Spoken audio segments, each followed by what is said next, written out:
সরফরাজ খান ভারতীয় ক্রিকেটের ভবিষ্যৎ। আন্তর্জাতিক ক্রিকেটে অবশেষে অভিষেক হলো।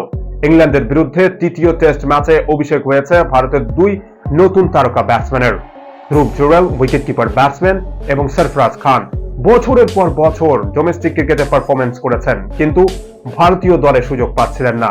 অবশেষে সুযোগ পেলেন এবং 140 কোটি ভারতীয় সমর্থকের মন জয় করে নিলেন সরফরাজ খান। ভারতীয় ক্রিকেটে রোহিত শর্মা, বিরাট কোহলির ব্যাটিং দেখার জন্য আমরা সব সময় টিভির সামনে বসে থাকি, অপেক্ষা করে থাকি। কিন্তু এই প্রজন্মের নতুন প্রজন্মের ক্রিকেটারদের মধ্যে এমন তিনজন ব্যাটসম্যান রয়েছে যাদের ব্যাটিং দেখার জন্য ভারতীয় সমর্থকেরা সব সময় টিভির সামনে বসবে বা মোবাইল হাতে নিয়ে বসবে। এক রিঙ্কু সিং, দ্বিতীয়ত যশস্বী জয়সওয়াল। এই দুজন ব্যাটসম্যান আগে নিজেদের প্রুভ করেছে এবং তাদের ব্যাটিং দেখার জন্য আমরা সবাই অপেক্ষা করে থাকি টিভির সামনে বসি।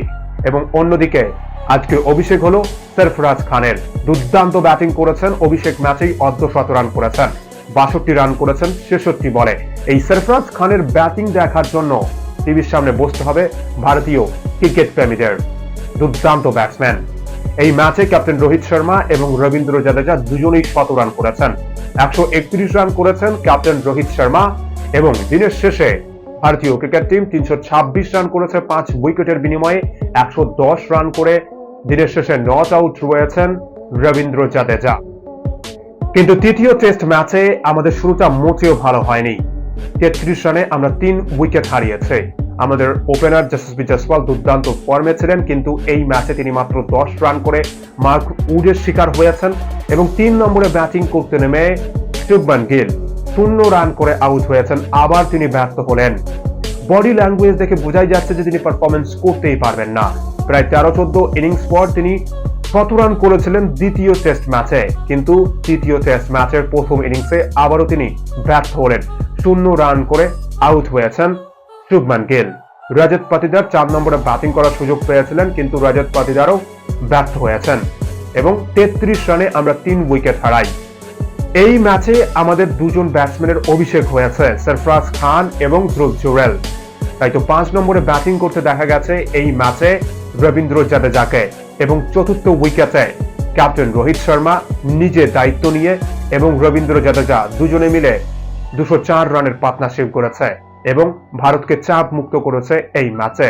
দুর্দান্ত 100 রান করেছেন ক্যাপ্টেন রোহিত শর্মা, 131 রান করেছেন এই ম্যাচে তিনি এবং দিনের শেষে 110 রান করে নট আউট রয়েছেন রবীন্দ্র জাদেজা। এবং ক্যাপ্টেন রোহিত শর্মা আউট হলে মাঠে আসে সরফরাজ খান। ডোমেস্টিক ক্রিকেটে দুর্দান্ত ভাবে পারফরমেন্স করেছেন, বছরের পর বছর পারফরমেন্স করেছেন। অবশ্যই সরফরাজ খানের 2-3 বছর আগেই আন্তর্জাতিক অভিষেক হওয়া উচিত ছিল। ভারতীয় সমর্থকরা বারবার প্রশ্ন তুলেছিল যে কেন সরফরাজ খানকে সুযোগ দেওয়া হচ্ছে না, কিন্তু অবশেষে তিনি সুযোগ পেলেন এবং সুযোগের সৎ ব্যবহার করলেন।